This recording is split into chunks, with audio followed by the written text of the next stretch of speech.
ಅಮ್ಮನ 300 ರೂಪಾಯಿಗೆ 634 ಕೋಟಿ ರೂಪಾಯಿ ರಿಟರ್ನ್ಸ್ ಬಂದಿದೆ. ನಿಜಕ್ಕೂ ಕೂಡ ಅಚ್ಚರಿ ಆದರೂ ಇದು ನಿಜಾನೇ. ಯಾಕಂದರೆ ಇಂಟರ್ನೆಟ್ ಇತಿಹಾಸದಲ್ಲಿನೇ ಇದೊಂದು ಬಿಗ್ ಮಿರಾಕಲ್ ಅಂತ ಹೇಳ್ಬೋದು.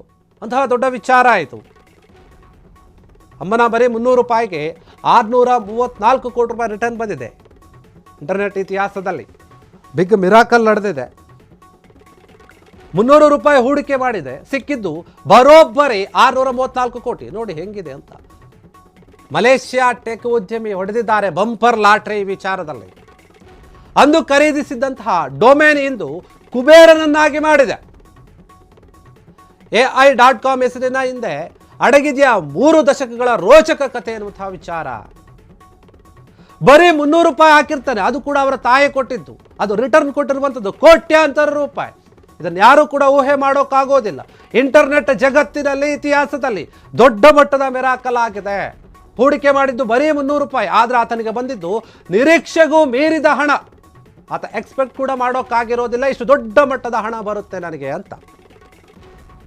ನಾವು 1000 ರೂಪಾಯಿ 500 ರೂಪಾಯಿ ಹಾಕಿ ನಮಗೊಂದು 2000 ಬಂದರೆ ಸಾಕು ಅಂತ ಯೋಚನೆ ಮಾಡ್ತೇವೆ. ಆದರೆ ಇಲ್ಲಿ ಬರೀ ಕೇವಲ 300 ರೂಪಾಯಿ ಹೂಡಿಕೆ ಮಾಡಿದ್ದಾಯ್ತಾ. ಆದರೆ ಈಗ ಅದು ಆತನಿಗೆ ತಂದು ಕೊಟ್ಟಿರುವಂಥದ್ದು 634 ಕೋಟಿ ರೂಪಾಯಿ ಅಂತಂದರೆ ನೀವು ನಿಜಕ್ಕೂ ಕೂಡ ಗಾಬರಿ ಆಗ್ತೀರ. ಇದು ಸುಳ್ಳು ವಿಚಾರ ಏನಲ್ಲ, ನಿಜವಾಗಿ ಕೂಡ ನಿಜವಾದಂತಹ ವಿಚಾರ. ಯಾಕಂದರೆ ಈಗಿನ AI ತಂತ್ರಜ್ಞಾನ ಇಂಟರ್ನೆಟ್ ಯುಗದಲ್ಲಿ ಏನು ಬೇಕಾದರೂ ಆಗುತ್ತೆ.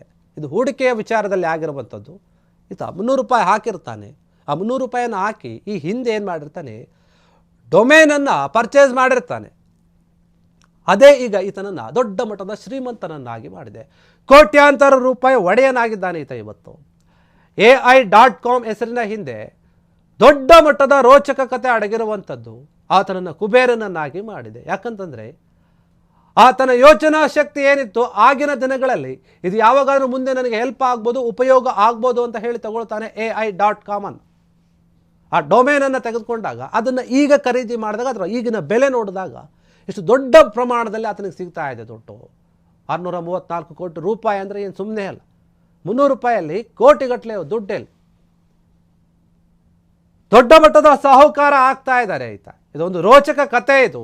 ಯಾಕಂದರೆ ಒಬ್ಬ ಬಾಲಕ ಏನಿದ್ದಾರೆ, ಆತ ಮಾಡಿದಂತಹ ರೀತಿ, ಆತ ನಡೆದುಕೊಂಡಂತಹ ರೀತಿ, ಆಲೋಚನೆ ಮಾಡಿದಂತಹ ರೀತಿ ಅವೆಲ್ಲವೂ ಕೂಡ ಗೊತ್ತಾಗ್ತಾ ಇದೆ ಇದರಲ್ಲಿ. ನೋಡಿ, 10 ವರ್ಷದ ಬಾಲಕ ಮಾಡಿದಂತಹ ಆ ಸಾಹಸವೇನು ಅಂತ ನಾವು ನೋಡ್ತಾ ಹೋಗೋಣ. ಇವತ್ತು 1993ರಲ್ಲಿ ನಡೆದಿತ್ತು ಅಲ್ಲಿ ಮ್ಯಾಜಿಕ್, ಈ ದುಡ್ಡು ಬರೋಕ್ಕೆ. 10 ವರ್ಷದವನಿದ್ದಾಗ AI.com ಡೊಮೇನನ್ನು ಖರೀದಿ ಮಾಡಿರ್ತಾನೆ ಅರಸ್ಯನ್ ಎನ್ನುವಂತಹ ವ್ಯಕ್ತಿ. ಅಮ್ಮನ ಕ್ರೆಡಿಟ್ ಕಾರ್ಡ್ ಕಮಾಲು ಮಾಡಿದೆ ಇದರಲ್ಲಿ.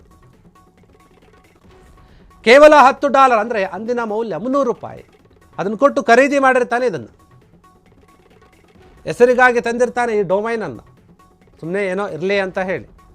ಕೃತಕ ಬುದ್ಧಿ ಏನಾಗ್ತಾ ಇದೆ, ಮತ್ತಾಗಿ ಅಲ್ಲ, ಅದು ಅವರ ಅಮ್ಮನ ಹೆಸರಿಗಾಗಿ ಏನೋ ತಂದಿರ್ತಾನೆ. ಈ ಕಾರಣಕ್ಕೇನೆ ಕೊಂಡುಕೊಂಡಿದ್ದಂತಹ ಬಾಲಕ ಕೆಲವೊಂದು ವಿಚಾರವಾಗಿ ತೊಗೊಂಡ್ರೆ ಸುಮ್ಮನೆ ನಾರ್ಮಲ್ ಆಗಿ. ಯಾಕಂದರೆ ಒಂದು ವಿಚಾರ ತೊಗೊಂಡಿರ್ತಲ್ಲ, ಡೊಮೈನ್ನ ವಿಚಾರ. ಇದು 1993ರಲ್ಲಿ ಆದಂತಹ ಘಟನೆ ಇದು. 10 ವರ್ಷ ಆಗಿರುತ್ತೆ ಆತನಿಗೆ. ಆತ AI.com ಡೊಮೈನನ್ನು ತೊಗೊಂಡಿರ್ತಾನೆ. ಅರಸ್ಯನ್ ಇಸ್ಮಾಯಿಲ್ ಅಂತ ಏನಿರ್ತಾನೆ ಆತ ತೊಗೊಂಡು ಇಟ್ಕೊಂಡಿರ್ತಾನೆ. ಅಮ್ಮನ ಕ್ರೆಡಿಟ್ ಕಾರ್ಡ್ ಆತನಿಗೆ ಉಪಯೋಗ ಆಗಿರುತ್ತೆ. ಆಗ $100 ಕೊಟ್ಟಿರ್ತಾನೆ. ಅದನ್ನು ಆಗ ನೋಡೋದಾದರೆ ಎಷ್ಟಾಗುತ್ತೆ ಅಂತಂದರೆ ಒಂದು 300 ರೂಪಾಯಿ ಆಗಿರುತ್ತೆ. ಸುಮ್ಮನೆ ಇರಬೇಕು ಅಂತ ಹೆಸರಿಗಾಗಿ ಡೊಮೇನ್ ತೊಗೊಂಡಿರ್ತಾನೆ ಅಷ್ಟೇ. ಏನೋ ಒಂದು ಉದ್ದೇಶ ಇರುತ್ತೆ, ಅದು ಇದು ಅಂತಲ್ಲ. ಅದನ್ನು AI ಮಾಡಬೇಕಂತ ಏನು ತೊಗೊಂಡಿರೋದಿಲ್ಲ ಆತ. ತನ್ನ ಹೆಸರಿಗೆ ಮ್ಯಾಚ್ ಆಗುತ್ತೆ ಅಂತ ಅಷ್ಟೇ ತೊಗೊಂಡಿರ್ತಾನೆ. AI ಅಂತ ಏನಿರುತ್ತೆ ಅದು ನನ್ನ ಹೆಸರಿಗೆ ಸೆಟ್ ಆಗುತ್ತೆ, ಸುಮ್ಮನೆ ಇರಲಿ ಅಂತ ತೊಗೊಂಡಿರ್ತಾನೆ. ಅದೇ ಈಗ ಆತನನ್ನು ಕುಬೇರನನ್ನಾಗಿ ಮಾಡಿದೆ, ಕೋಟ್ಯಾಧಿಪತಿಯನ್ನಾಗಿ ಮಾಡಿದೆ.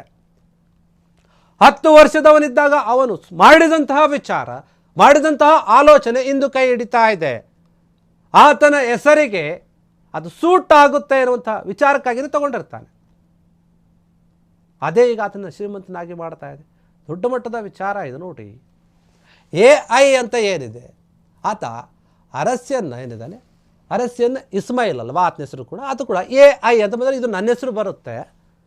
ಅದನ್ನು ಇಟ್ಟಿರ್ತಾನೆ. ಈಗಿರುವಂತಹ AI ಆತ ತೊಗೊಂಡಿದ್ದಂಥ ಹಾಗೆ ಯೋಚನೆ ಮಾಡಿ ಏನು AI ತೊಗೊಂಡಿದ್ದಾನೆ ಅದೇ ಬೇರೆ. AI.com ಅಂತ ನಾವು ಈಗಿಂದು ಯೋಚನೆ ಮಾಡಿದೆ ಅದು AI ಕೃತಕ ಬುದ್ಧಿವಂತಿಕೆ ಅಂತ ಏನು ಹೇಳ್ತೀವಿ,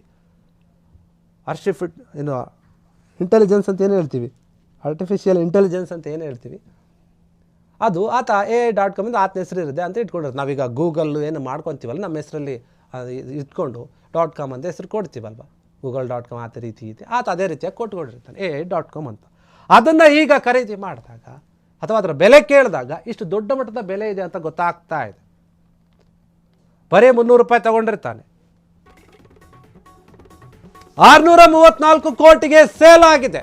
2 ಅಕ್ಷರದ ಡಿಜಿಟಲ್ ಆಸ್ತಿ, ಜಗತ್ತಿನ ಅತ್ಯಂತ ದುಬಾರಿ ಡೊಮೇನ್ ಮಾರಾಟ ಆಗಿದೆ. ಈಗ ಇಂಟರ್ನೆಟ್ ಇತಿಹಾಸದ ಸಾರ್ವಕಾಲಿಕ ದಾಖಲೆ ಬರೆದಿದ್ದಾನೆ ಇಸ್ಮಾಯಿಲ್. ಖರೀದಿದಾರ ಯಾರು? Crypto.com ಅಂತ ಹೇಳ್ತಾ ಇದ್ದಾರೆ. CEO ಕ್ರಿಸ್ ಮಾರ್ಸಕ್ ಏನಿದ್ದಾರೆ ಅವರಿಂದ 70 ಬಿಲಿಯನ್ಗೆ ಮಾರಾಟ ಆಗಿ ತಗೊಂಡಿದ್ದಾರೆ. ಅವರು ಕ್ರಿಪ್ಟೋ ಮೂಲಕವೇ ಪೇಮೆಂಟ್ ಆಗಿದೆ. ಕ್ರಿಪ್ಟೋ ಕರೆನ್ಸಿ ಏನು ಬರುತ್ತೆ ಅದ್ರ ಮುಖಾಂತರ ಬರೋಬ್ಬರಿ 634 ಕೋಟಿ ರೂಪಾಯಿ ಕೊಟ್ಟಿದ್ದಾರೆ. ಯಾರಿಗೆ? ಇಸ್ಮಾಯಿಲ್ಗೆ. 634 ಕೋಟಿಗೆ ಇದು ದೊಡ್ಡ ಮಟ್ಟದ ಸೇಲ್ ಅಂತ ಹೇಳ್ಬೋದು. ಡಿಜಿಟಲ್ ಆಸ್ತಿ ಇದು. AI ಅನ್ನುವಂಥದ್ದು ಈಗ ಎಲ್ಲದಕ್ಕೂ ಕೂಡ ಬಳಕೆ ಆಗ್ತಾ ಇದೆ, ಉಪಯೋಗ ಆಗ್ತಾ ಇದೆ. ಆದರೆ ಇದನ್ನು ಒಬ್ಬ ವ್ಯಕ್ತಿ ಆತನ ಹೆಸರಿಗಾಗಿ ತಗೊಂಡಿರ್ತಾನೆ. ಈ ಹಿಂದೆ 10 ವರ್ಷದವನಾಗಿದ್ದಾಗ ಅದು ಆತನ ಹೆಸರಿಗೆ ಸೂಟ್ ಆಗುತ್ತೆ ಅನ್ನುವಂಥ ವಿಚಾರಕ್ಕಾಗಿ ತಗೊಂಡಿರ್ತಾನೆ ಅಷ್ಟೇ, ಬೇರೆ ಯಾವ ಕಾರಣವೂ ಕೂಡ ಇರೋದಿಲ್ಲ. ಇದು ಕೃತಕ ಬುದ್ಧಿವಂತಿಕೆ ಅಂತ ಆತನು ಗೊತ್ತು ಕೂಡ ಇರೋದಿಲ್ಲ ಆವಾಗ ಅನಿಸುತ್ತೆ. ಆದರೆ ಈಗ ಅದನ್ನು ಮಾರಾಟ ಮಾಡಿದ್ದಾನೆ, ಕ್ರಿಪ್ಟೋ ಕರೆನ್ಸಿಯ ಮೂಲಕ ತಗೊಂಡಿದ್ದಾನೆ. 634 ಕೋಟಿ ರೂಪಾಯಿ ಸಿಕ್ಕಿದೆ ಆತನಿಗೆ. ದೊಡ್ಡ ಮಟ್ಟದ ವಿಚಾರ ಇದು. ಡಿಜಿಟಲ್ ಏನಿದೆ ಆ ಡಿಜಿಟಲ್ ವಿಚಾರದಲ್ಲಿ ಆ ಮಾರಾಟವನ್ನು ನಾವು ನೋಡಿದಾಗ ಗಮನಿಸ್ತಾ ಹೋಗ್ತೀವಿ. ಇದು ಇಂಟರ್ನೆಟ್ ಇತಿಹಾಸದಲ್ಲಿನೇ ಯಾವಾಗಲೂ ಕೂಡ ಸಾರ್ವಕಾಲಿಕ ದಾಖಲೆಯನ್ನು ಬರೆದಂತಹ ವಿಚಾರ ಅಂತ ಹೇಳ್ಬೋದು. ಇಸ್ಮಾಯಿಲ್ ಅವರ ಒಂದು ನಿರ್ಧಾರ, ಆಲೋಚನೆ ಆ 10 ವರ್ಷ ಇದ್ದಾಗ ಮಾಡಿದ್ದು ಈಗ ಉಪಯೋಗ ಆಗ್ತಾ ಇದೆ ನಿಜಕ್ಕೂ ಕೂಡ. Crypto.com ಏನಿದೆ ಅವರು ತಗೊಂಡಿದ್ದಾರೆ ಅಂತ ಹೇಳ್ತಾ ಇದ್ದಾರೆ ಖರೀದಿದಾರರು. CEO ಆಗಿರುವಂತಹ ಕ್ರಿಸ್ ಮಾರ್ಸಲೇಕ್ ಏನಿದ್ದಾರೆ ಅವರಿಂದ $70 ಮಿಲಿಯನ್ ಪಾವತಿ ಆಗಿದೆ. ಅವರೇ ಕೊಟ್ಟಿದ್ದಾರೆ. Crypto.com ಏನಿದೆ ಅವ್ರು ಕೊಟ್ಟಿದ್ದಾರಂತೆ.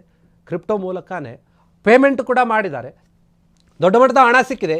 ಇದರಿಂದ ಮುಂದೆ ಏನು ಮಾಡಬೇಕು ಏನಿಲ್ಲ ಅಂತ ಯೋಚನೆ ಮಾಡ್ತಾ ಇದ್ದಾನೆ ಆ ವ್ಯಕ್ತಿ. ಬರೀ ₹300 ಇದು ಸಿಕ್ಕಿದೆ ಅಂದರೆ ನಾನು ಬೇರೆ ಏನು ಮಾಡ್ಬೋದು ಅನ್ನೋಂಥ ಯೋಚನೆ ಕೂಡ ಇರುತ್ತೆ. ದಿಢೀರಾಗಿ ಒಬ್ಬ ವ್ಯಕ್ತಿಗೆ ಇಷ್ಟು ದೊಡ್ಡ ಮಟ್ಟದ ಹಣ ಬಂದಾಗ ಆತನ ನಿರೀಕ್ಷೆಗಳು, ಆಲೋಚನೆಗಳು ಕೂಡ ಬದಲಾಗ್ತಾ ಹೋಗುತ್ತೆ. ಆದರೆ ಈತ ಈ ದುಡ್ಡನ್ನು ಯಾವ ರೀತಿಯಾಗಿ ಉಪಯೋಗ ಮಾಡಿಕೊಳ್ತಾನೆ ಎನ್ನುವಂಥ ಪ್ರಶ್ನೆ ಇದೆ. ಒಂದು AI ಹೆಸರು ಏನಿದೆ, 2 ಅಕ್ಷರದ ಈ ಡಿಜಿಟಲ್ ಹೆಸರು ಏನಿದೆ, ನಿಜಕ್ಕೂ ಕೂಡ ಆತನ ಪಾಲಿಗೆ ಎಂದೂ ಕೂಡ ಮರೆಯೋಕ್ಕಾಗಲ್ಲ. ಮತ್ತು ಆತ ಜೀವನ ಪೂರ್ತಿ ಕೂತ್ಕೊಂಡು ತಿಂದರೂ ಕೂಡ ದುಡ್ಡು ಕರಗೋದಿಲ್ಲ. ಅಂದು ಯಾರೂ ಕೂಡ ಊಹಿಸಿರಲಿಲ್ಲ ಈ AI ಹವಾ ಈ ಇನ್ಸ್ಟ್ರೂಮೆಂಟ್ಗೆ ಆಗುತ್ತೆ ಅಂತ. 33 ವರ್ಷಗಳ ಸೈಲೆಂಟ್ ಇನ್ವೆಸ್ಟ್ಮೆಂಟ್ ಇದು.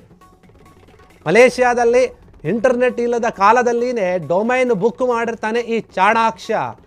100 ಮಿಲಿಯನ್ ಆಫರ್ ಇತ್ತು. ಮೊದಲು 800 ಕೋಟಿಗೂ ಅಧಿಕ ಆಫರ್ ಬಂದಿತ್ತಂತೆ ಇದಕ್ಕೆ.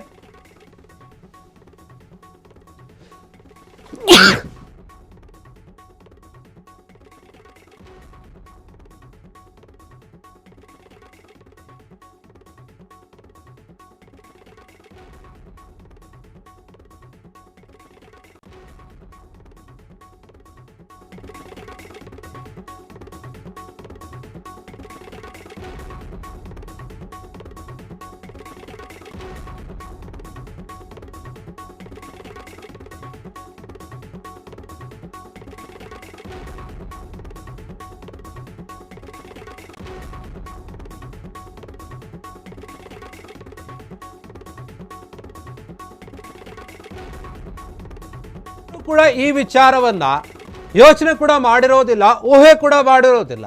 ಈ AI ಎನ್ನುವಂತಹ ಅಕ್ಷರ ಇಷ್ಟು ದೊಡ್ಡ ಮಟ್ಟದಲ್ಲಿ ಹೆಸರುವಾಸಿ ಆಗುತ್ತೆ, ತನ್ನ ಹವಾವನ್ನು ಸೃಷ್ಟಿ ಮಾಡುತ್ತೆ, AI ಎನ್ನುವಂತಹ ಒಂದು ಟ್ರೆಂಡ್ ಬರುತ್ತೆ ಅಂತ. ಇಂಟರ್ನೆಟ್ನೇ ಇರಲಿಲ್ಲ ಅಲ್ಲಿ. ಆ ಕಾಲದಲ್ಲಿ ಇಂತಹ ಯೋಚನೆ ಮಾಡಿರ್ತಾರೆ. 33 ವರ್ಷಗಳ ಇದು ಒಂದು ಸೈಲೆಂಟ್ ಆದಂತಹ ಇನ್ವೆಸ್ಟ್ಮೆಂಟ್ ಇದು. ಆ ಇನ್ವೆಸ್ಟ್ಮೆಂಟೇ ಇವತ್ತು ಈತನಿಗೆ ಲಾಭ ತಂದುಕೊಟ್ಟಿದೆ. ಮಲೇಷಿಯಾದಲ್ಲಿ ಯಾವ ಇಂಟರ್ನೆಟ್ಟು ಕೂಡ ಇರಲಿಲ್ಲ. ಆ ಕಾಲದಲ್ಲಿನೇ ಈತ ಡೊಮೇನನ್ನು ಬುಕ್ ಮಾಡಿರ್ತಾನೆ, ಎಂತಹ ಒಂದು ಚಾಣಾಕ್ಷ ಇರ್ಬೋದು ಅಂತ ಇಲ್ಲಿ ಯೋಚನೆ ಮಾಡಬೇಕಾಗುತ್ತೆ ನಾವು. ಇದಕ್ಕೆ 100 ಮಿಲಿಯನ್ ಆಫರ್ ಕೂಡ ಬಂದಿರುತ್ತೆ. ಮೊದಲು 800 ಕೋಟಿ ರೂಪಾಯಿ ಆಫರ್ ಕೂಡ ಬಂದಿರುತ್ತೆ. ಈಗ ಕೊನೆಗೆ ಇದೇನಾಗಿದೆ ಅಂತಂದರೆ 634 ಕೋಟಿಗೆ ಡೀಲ್ ಆಗಿ ಫಿಕ್ಸ್ ಆಗಿದೆ. ಆತನಿಗೆ ಆ ದುಡ್ಡು ಕೂಡ ಬಂದಿದೆ. ದಾಖಲೆಯನ್ನು ಅಳಿಸಿ ಹಾಕಿದ್ದಾನೆ. ಇಸ್ಮೇಲ್ ಎಲ್ಲ ದಾಖಲೆ ಇತ್ತು. 2010ರಲ್ಲಿ ಏನಿದೆ insurance.com ಏನಿದೆ ಅದು ದಾಖಲೆಯನ್ನು ಬರೆದಿತ್ತು. ದಾಖಲೆಯನ್ನು ಬರೆದು ಮಣ್ಣು ಮುಗಿಸಿತ್ತು ಮಲೇಷಿಯಾ ಉದ್ಯಮಿ. ಈಗ ಈ ವಿಚಾರದಲ್ಲಿ ಏನಾಗ್ತಾ ಇದೆ, ಇದು ದೊಡ್ಡ ಮಟ್ಟದ ಒಂದು ವ್ಯಾಪಾರನೇ. ಹೀಗಾಗಿ ಈ ಎಐಯನ್ನು ತೆಗೆದುಕೊಂಡಿದ್ದಾರೆ Crypto.com ಅವರು. ಈತನಿಗೀಗ ದೊಡ್ಡ ಮಟ್ಟದ ದುಡ್ಡು ಸಿಕ್ಕಿದೆ. ಕ್ಷಣ ಕ್ಷಣದ ಸುದ್ದಿಗಳಿಗಾಗಿ ಫ್ರೀಡಂ ಟಿವಿ ಸಬ್ಸ್ಕ್ರೈಬ್ ಮಾಡಿ, ಲೈಕ್ ಮಾಡಿ ಹಾಗೂ ಫಾಲೋ ಮಾಡಿ. ಹೊಸ ಸುದ್ದಿಗಳ ನೋಟಿಫಿಕೇಶನ್ಗಾಗಿ ಬೆಲ್ ಐಕಾನ್ ಮೇಲೆ ಕ್ಲಿಕ್ ಮಾಡಿ.